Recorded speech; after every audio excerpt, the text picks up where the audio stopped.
Good Monday morning to you. It's Mike Mahoney, aka RealtorMikeMahoney.com. Wanted to share with you one of my favorite things is waking up and setting the week off right. So I love to look at motivational videos, particularly on Monday, so that I can get my mindset and frame of mind correct, set for the week, and think about all the things I want to achieve and accomplish. Thank goodness it's Monday. That's my mantra every Monday.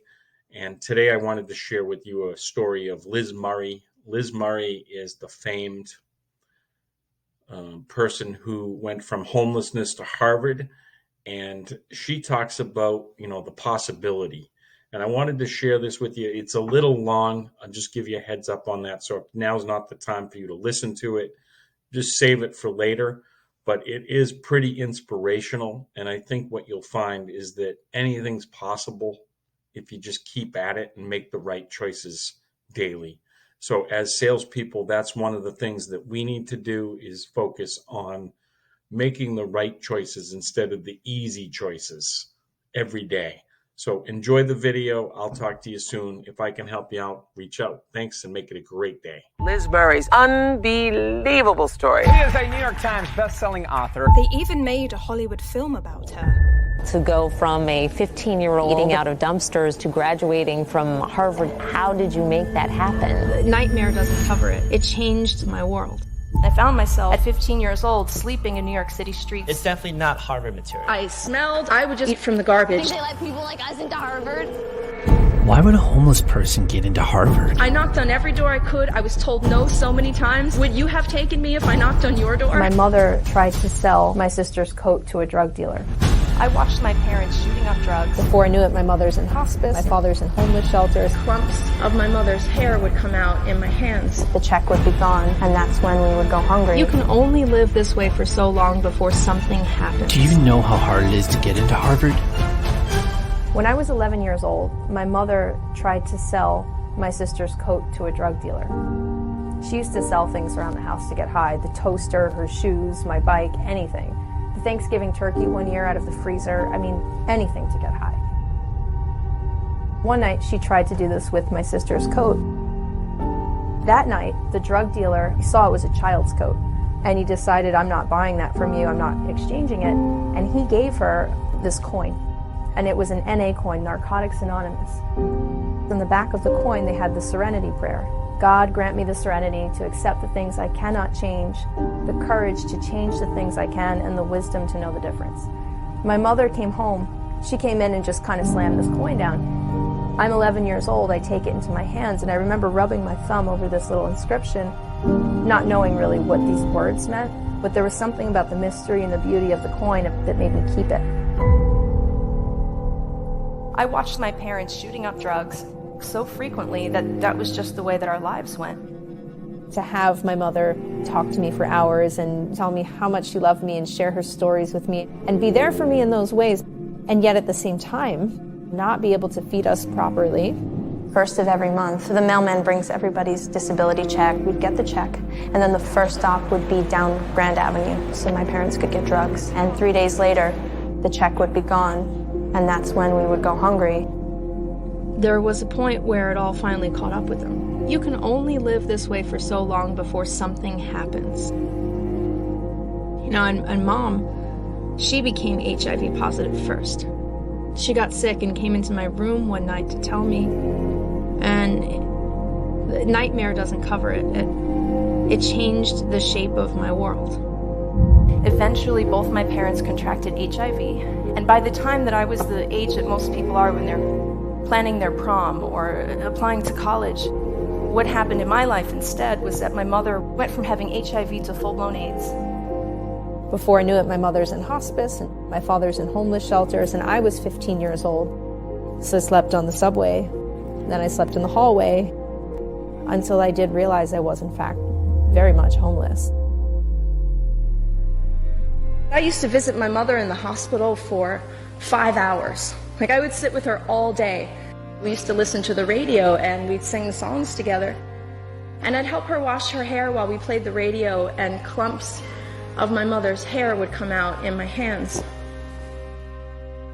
I said, Ma, you know what? I love you. I gotta go. I'm gonna hang out with my friends. I'll be back later. And she was laying on the mattress and she was staring out the window and she was dying alone in this hospital room. And I remember at the time telling myself, well, Liz, you got to visit Mom, always thinking that there would be another time.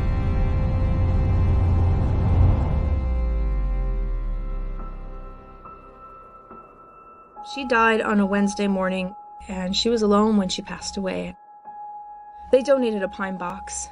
Someone took a black magic marker, they misspelled her name, and they wrote the words head and then feet on the box with an arrow. And I'm standing there, and I'm looking at this pine box, and what came back to me and flooded me with images and feelings was, okay, I remember when Mom used to sit at the foot of my bed and she would share her dreams with me.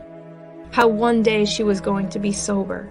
One day things would be better. And she always told me, Lizzie, it's going to be a better life later. And you know what I carried around with me at the time was my mother's picture in my back pocket. It's crumpled up with cracks on it. I used to take that picture out right after I buried her, and I would look at that picture, and it was when she was homeless that picture was taken. And what I realized is that I may not have been doing drugs, but in every other way I was living her life. It was so clear to me that you could go your whole life saying, I'm going to do it later. With that in mind, I just started knocking on the door to go back to school. I gave him my friend's address, and I went from one school to the next, and I got turned down flat. People kind of looked at me and said, you should be applying to college, but you're applying to high school. And I remember being so frustrated at having so many doors slammed in my face, and I wasn't going to go, and I almost gave up. There was this one afternoon I was standing in Midtown Manhattan. I literally could have gone one way or the other. I go to the next interview and I try again, or I just give up, take the train for an hour, go back to the Bronx where I'm from, save the little bit of money that I begged for change to have, and I go buy a slice of pizza, forget the interview. Pizza or interview, and pizza or interview, and teetering between those two choices. And I told myself, oh, I'll go back to school later. And an alarm bell went off. I'm a high school dropout who's quickly becoming the same age as a high school graduate. I'm falling behind. Chaos is around me, I'm sleeping on the streets, and I have this coin. And I came to finally understand the meaning, the difference between the things I could and could not control. I could not bring my mother back, as much as I wanted to, and I love her so much. I could not change the fact my father was in a shelter or that I was sleeping on the street. I could not control so many of these things, but if I could just focus on what I could control. There I stood on that corner trying to make this decision, pizza or interview, and pizza or interview. Somebody had to break the cycle. And if not now, then when? And I ditched the pizza. I went for the interview, and I told myself that even though it wasn't likely, at the very least it was possible that the school would take me. And finally, someone opened the door. We'll never forget Liz Murray's unbelievable story. In 2 years, she finished 4 years of high school and graduated top 2 of her class, all while being homeless. That hard work paid off when Liz was accepted to Harvard University. Had an instant bestseller. Is a New York Times best-selling author. Finally, I saw that one day at a time, I was carving out a new life for myself.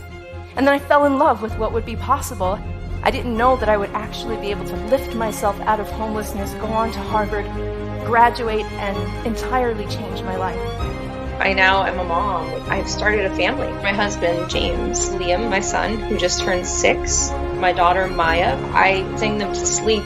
And it took me some time to realize that the songs, the phrases, everything, that's what my mother did with me. And I hadn't thought about those phrases or songs in years. Having children has really shown me that love imprints on you. Everything has changed. Life is beautiful. Life is a miracle. You don't have to be stuck in the situations that you're in. If there's something in your life that is holding you back, you have to identify what that is, because I promise you there is a way to break past it. Absolutely no one knows what's possible until they're already doing it. And each and every moment is always another chance. No matter what your history is, no matter where you've come from, every moment is a new possibility. Life does not wait for anyone. Your life is right now.